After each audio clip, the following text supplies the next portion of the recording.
Yeah, VFC's travels on YouTube in Zurich, Switzerland. Make sure you subscribe so you don't miss all these great travel videos, travel tips, travel ideas. We started our morning in Zurich, taking the train from the airport down into the main train station in the city center. Dropped our bags off at the hotel, had to pay about $20 extra to get in there before check-in time, but we dropped our bags and headed right out into the beautiful city. The lady at the desk of the hotel told us we can jump on one of the streetcars, the trams that run through town. Zurich has the best public transportation I've ever seen in any city that I've been in. No need for Ubers or taxi cabs or anything like that. The trams, as you can see going off the bridge there, are running all the time to every area of the city. It's a great idea. So since we were on an overnight flight, we stopped and got ourselves a coffee to give us a caffeine boost to power through the day, because there's no time for jet lag when you're on vacay.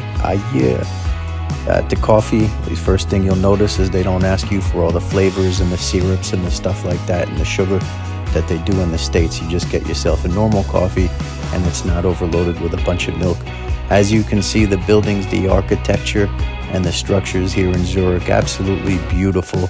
Coming from Key West, I was expecting to freeze my ass off a little bit here in Switzerland, which we would in the Swiss Alps over the course of the next week or so. But here in Zurich, it was 80-something degrees. A really pleasant day to be out and about, seeing people, seeing the buildings, and learning the culture a little bit, and the food, of course. And here we are in the Munsterhof main square. We were lucky enough to see a wedding going on.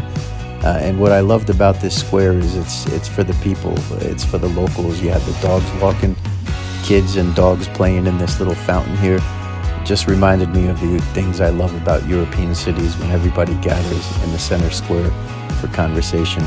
So we went into the church too to check out all the old architecture. Really, we went in there to try to get a hold of that champagne bar that was open for the wedding guests. They were having their reception in there. No luck on scoring some free champagne, but we did walk around and take in the art and the architecture of this old church. As you can see, this is a really cool place to have a wedding reception. Everybody's happy, full of champagne that they're not sharing, and then they had some catering. One thing I love about these European cities is you have buildings and architecture that's hundreds and hundreds of years old, and then you have other buildings and architecture that are very modern. So before we settled down for a big meal, we continued to walk around, and we'd come up to the flea market every Saturday in Zurich. There's a flea market that takes up about 3 or 4 square blocks from what I can see. Really interested in walking around, a lot of antiques. One of the better flea markets I've experienced with the age of some of the stuff that there was in there. Even some comic books that were like from the 60s and 70s that were for pretty decent prices, but it was the first day of vacation, so I wasn't going to throw down some money on that.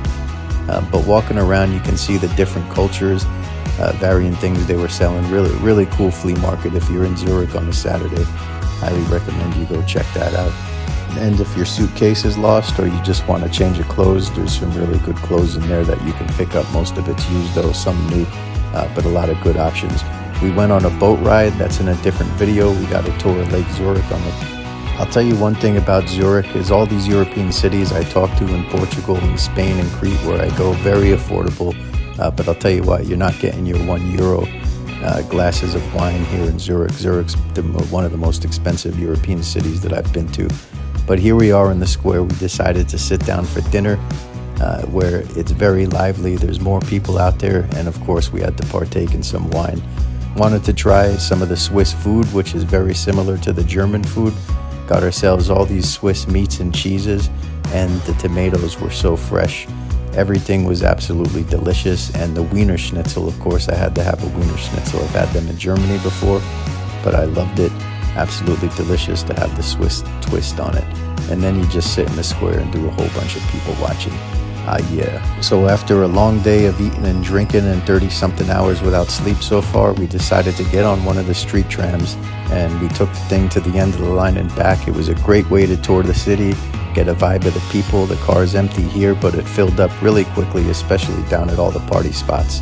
And Zurich, a great European cities. VFC's travels on YouTube. There's no life like the good life. Make sure you subscribe.